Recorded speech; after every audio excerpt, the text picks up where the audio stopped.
I'll get to you, Senator. Let's listen to Deputy President on further details of what he said. In the next few days, I will be releasing details of billions of shillings looted from the public coffers in the last 3 months of the Uhuru administration, and announce the ministers and PSs responsible so that Kenyans can know. Nitatangazia wa Kenya, pesa ilienda kwa nani, kwa nani, kwa nani, kwa nani. This should be the work of who now? Oversight agencies, maybe Parliament, Auditor General, the EACC? Sam, if you ask my brother David Ocheng, he's a lawyer, he'll tell you. You are already trying people in public.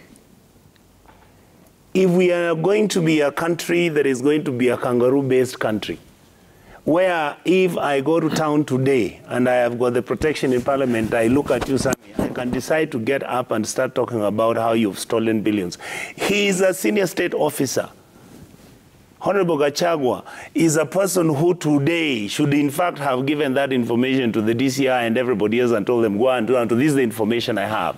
The scenario you've got as we are talking about, Sammy, this is what you call the weaponization of your institutions of governance, so that then you can start to emasculate the performance of those institutions deliberately for political reasons.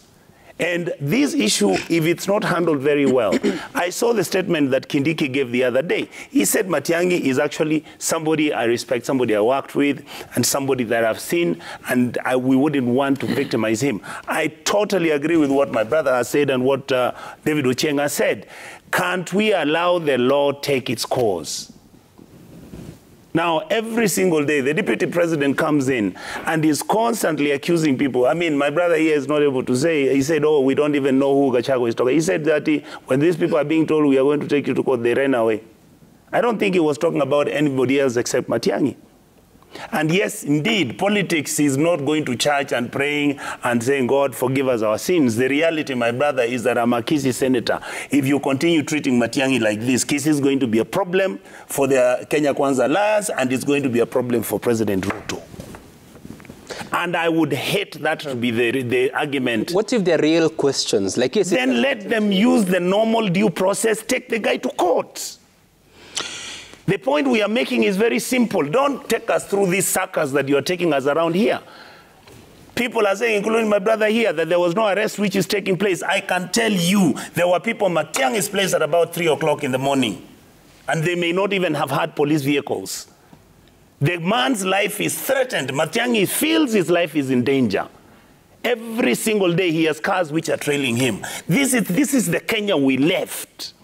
If Matiang'i has made he has broken the law, if he has done things, please, your brothers, tell your team to carry him, take him to the DCI, charge him in court. Stop taking us through these suckers we are going through every day, deputy president accusing people. Gachagua is a clever man. He should know what the implications of the things he's saying. You are trying people in public who are not able to come and defend themselves.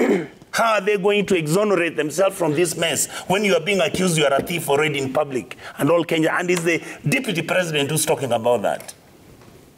We need to be a serious country. On the contrary, I want to see the list myself. You want to see the list? I want to see the list not from DCI or EACC. I want to see the Honorable Gachagua's list personally.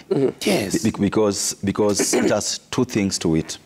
One is that I was in Parliament some time back when a sitting president gave us a list of so many people, so many institutions. The president at that time was giving his State of the Nation address and gave us a list of so many people that had been indicted by EACC for corruption. Yes. It's now more than 5 years. Nothing happened. We've not seen anything happening. Not that money was not lost, money was lost. So I would like to see the Honorable Gachagua's list of who stole money in the dying hours of the last regime. Reason is, I sit in the budget committee. Right. And I can tell you that it's indeed true, money was lost. Let's, for example, talk about the maize subsidy. Yeah. I don't know where you guys come from. In my constituency in Uganda, there was no single subsidized maize. Yes. There was none. But 8 billion shillings paid. In the dying hours of the last government, I don't know if you know how Telcom exchanged hands. Telcom initially was a government company. Then along the way, some shares were ceded to a private company, costing less than a shilling, or a shilling at most. But these same shares were bought back by the government at 6 billion shillings. 3 days, because the monies were paid on the 5th of August, 2023. Election was the 9th. The money that were paid for oil, petroleum subsidies, 25 billion paid out. Some of it going to private hands. So personally, I want to see the list so that I know who took what.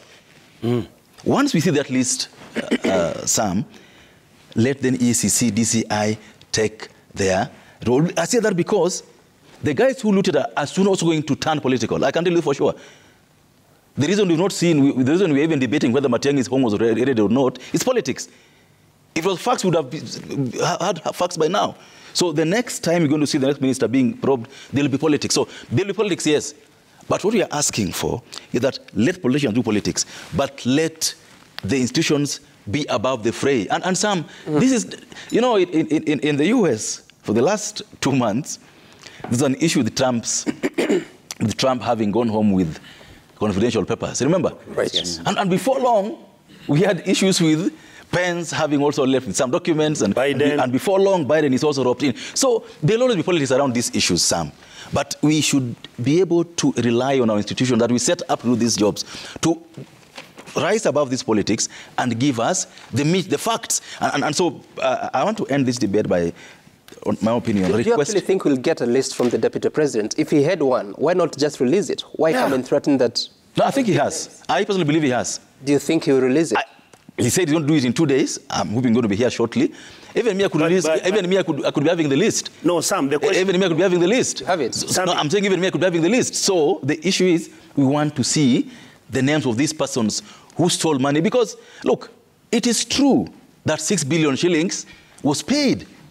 It is true that 4 billion shillings was paid for maize subsidy. It's true the main monies were paid. Right. We just need to see the faces behind these payments, and if these payments were regular, then no one should be touched. But if these payments were irregular, then people... Now, I mean, the point is this, Sam, that when we are in office, I've been now MP, I'm serving my 3rd term, I should be careful to ensure that the day I leave, I'm not being followed because there are things I did that I should have done. So if anybody went against the law in whatever they did, they must be answerable. Sam, who made the Deputy President the Ombudsman? Why are you expecting me to make announcements on TV and radio? What is he? He's just a Deputy President of this country. He's not DCI. He's not ESCC. Why are we expecting him to come and start announcing people's names? But like he said, somewhere access to information. No, but we have institutions. We have. What if you announce those people and find the evidence that don't support your statement? It could be a whistleblower. I mean, Sam, you cannot take away the Deputy President's right. Go ahead, Honorable. No. You know, he has a right. Violate my rights, if you violate my rights here before I'm taken to court and before I'm charged, how do I come back to clean my... Go to court again on libel or on defamation. Okay. As the Deputy President of the Republic of Kenya, it is very, very important for him to be at the forefront of telling Kenyans the state of affairs of the country. Were it not for him, we would not have known all these things that now, Honorable Wandeto, well, I agree with you that freedom of expression applies to everyone. Wouldn't it be better service for that information to be the proper agencies? Because Kenyans have no power, they have no ability to investigate what he's saying, to even take anybody to court. I think it is the public prosecutor who can do that. I think the Deputy President has not said that he will not also give the information to DCI. Once he releases it to the public, the information that he has, it will be available to DCI, it will be available to the media, it will be available to us, and now we can sit and critique it. But denying him that right is what I feel is actually... I don't think anybody is denying I'm not denying. We're talking about criticizing that he would like to give the list. Would it be better for him to give the list under the table to DCI and Kenyans will never know? What I'm saying, let him leave the agencies which are allowed to bring you to court or to say we are charging Mheshimiwa for this and this and this and this. So if he knows something, he should keep quiet? Then he calls the DCI, no. He has not said he will not give it to them. What I'm saying is... I think the challenge we are having here is what I'm saying. You see, like now... It is not. If you look at the way Richard is looking at this matter... You're cross-talking, we can't hear you. Yeah. If you look at the way if you look at the way Richard is now dealing with this matter, he has started wearing the same lenses I talked about. Our man... Sam, it's not about tribal. Senator, you will respond. I have said this for the last 4 weeks. Take Matiang'i to court if you know he has broken the law. Okay. But stop holding political rallies in churches and discussing his character, because chances are, by the time he's found not guilty, maybe the damage would have been done even when he's given compensation. Matiang'i spoke the same way when he was minister. He spoke the same way you see DP speak. I am saying the same mistakes Matiang'i made are the ones we are going against. He spoke the same way when he was minister. These are the same mistakes all over he the place. Senator and Honorable, I have never been elected to any office, including a prefect. But you guys are elected, and really the oversight of the excesses of whether it's at the level of county governments or the executive, I'm just wondering, because yes, the deputy president will have access to more information than anyone else in this country. But as you all say that we are governed by the rule of law, I'm just asking, doesn't that interfere with the proper course of justice? Giving information, Sam. Giving information doesn't interfere with anything. I'm not talking about giving information. I'm talking about... So you have a situation here. In the previous regime, there are several people who were prosecuted in public.